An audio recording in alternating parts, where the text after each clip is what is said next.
have 2 sisters that I'm close with. I also have a niece, Leah. Leah's 16, and after my ex-wife decided to split up and divorce due to infertility problems that lasted for 5 years, I started a college fund for Leah to help her go to her chosen college.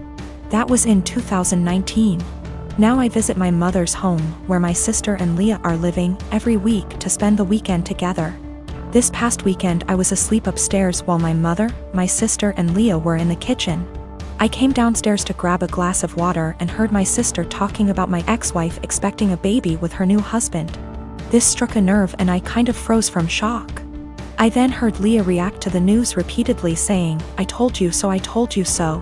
Then explained she's always thought that I was the one with a problem for not being able to have a baby with my ex, but that I was too afraid to admit due to fragile masculinity. I could not believe what she said, but what made it worse is her following statement about how my ex was smart to get a divorce before it was too late.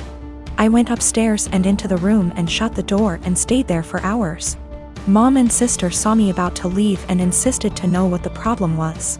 I didn't want to argue, but I told them that I heard what Leah said about me. Leah stopped eating and got quiet.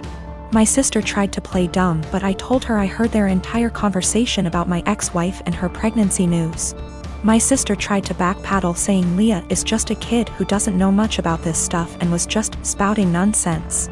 I told them I don't want to talk about it and they refused to let me leave, but I left eventually. I later sent my sister a text telling her about how hurt and devastated I was because of what Leah said, and told her I will no longer be responsible for funding her education. My sister kept trying to call, then texted saying Leah didn't mean what she said and offered to make her apologize, but I didn't feel comfortable being in the same room with someone who blamed me for something that was out of my control and something that literally turned my life upside down. My mother tried to get me to come over so we could talk, saying Leah doesn't deserve me turning my back on her like that.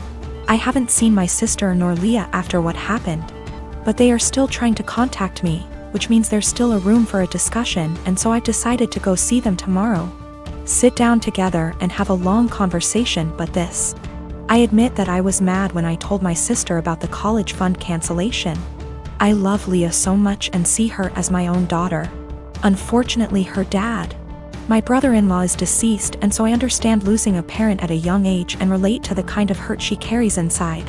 Lost my father in an accident when I was 11, and I think that sitting down and talking things out is the best option before I make any decision.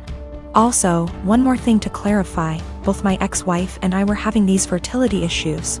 Both sides, but since my ex-wife got pregnant soon after her new marriage, then my family thought that I was the problem originally. It is what it is, and I'm learning to not words get in my head so easily. I'm not mad at anyone, I'm just trying to move on with my life like anybody else. Since we met, my boyfriend has been on and off of Tinder. I've been very clear that it hurts me, but he always defended it as just him wanting an ego boost. A few months ago we had a major argument about it where I threatened to leave, and I honestly thought that was going to be the end of it. Pretty naive, really. Also, I should note his ex before me left him for this very reason. I feel like an idiot for thinking he'd ever change. Today I woke up and realized he'd been using my phone and his email was logged in. I noticed he'd gotten an email from an app called Hinge. Just to give you an idea of the kind of app this is, the description read, "The app that was designed to be deleted." Great. My stomach instantly dropped. I logged into it with his phone number, and he's put up profile pictures of him that I've taken when we've been on days out together. In his description he's got things like, "We'll get along if you like Chinese and have a dog.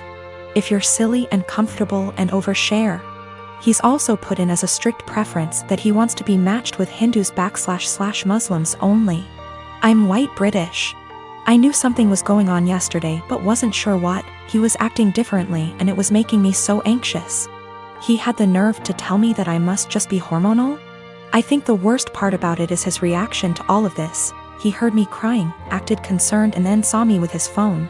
At which point he just took it from me and went back to bed. That was about an hour ago, and the only interaction I've had with him since was him asking me to open the bathroom door. Not to see if I was okay, but because he needed to pee. I'm obviously hurt by the fact that he's on this thing, but I think I'm more shocked by his total lack of guilt or response to me being upset. I'm so angry and there's nothing I can do with it. I'm so embarrassed about the situation. I don't want to tell my family / friends how he's treated me. And I can't even talk to him about it because he's refusing to address anything's wrong. He's still in bed. I don't know what to do. He's brought my self-esteem down so much that I feel like I can't be without him, but I know I can't stay in this situation. Should I even bother trying to talk to him, or should I just leave? I've taken screenshots of everything, and initially I was going to send them to his family but thought against it. The thing is, if I just leave, there's literally zero consequences for him.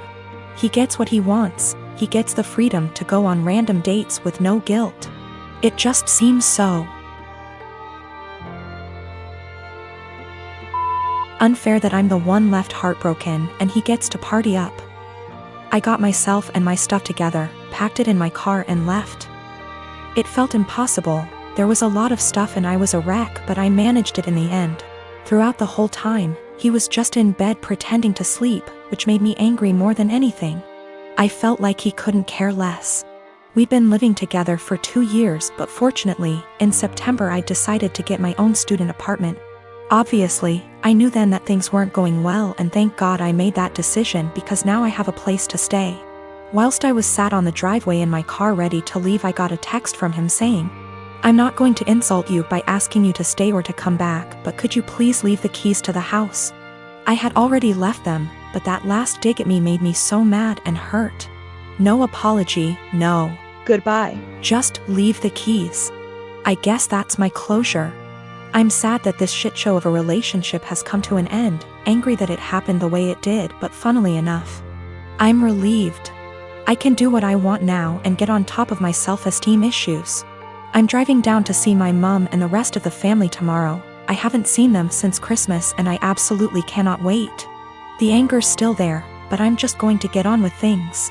I absolutely cannot waste any more energy on that guy. My sister Amanda never met her bio mom. My dad raised her alone until she was barely 1. My dad and my mom got married in 1992. Amanda knew that my mom wasn't her bio mother.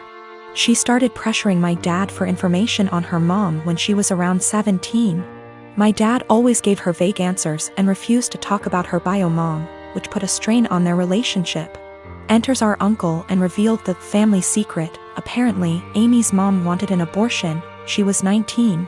But my dad and his parents were able to bribe her. They offered her money if she followed up with the pregnancy. And she accepted. My grandparents sold one of their houses and gave her half of that money to Amy's mom when the pregnancy was viable. And the other half she received when she waived her parental rights over Amy to let my mom adopt her when she was 4. My uncle wasn't supposed to tell her that. My grandparents were furious. Amy stopped her crusade to meet her bio mom and her relationship with my dad went back to normal. Amy never mentioned her bio mom again. Dad got her into therapy after that. A month ago, Amy found out that she was pregnant. The pregnancy was an accident. She switched birth controls. The problem being, Amy is about to start her surgical residency and her hours are insane. It is basically impossible to raise a baby while working in that rhythm, so she wanted an abortion. The problem is that Mark, her fiancé, 6 years together, wanted her to keep the baby. It caused a big fight. In a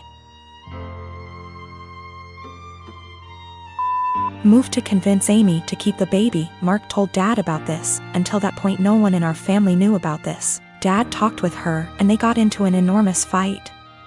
Amy got the abortion 10 days ago. Mark ended up breaking up with her. She is obviously really sad. My dad was acting like a jerk. He was pretending that Amy didn't exist. He didn't want to talk or see her. So on Christmas Day, we were exchanging gifts.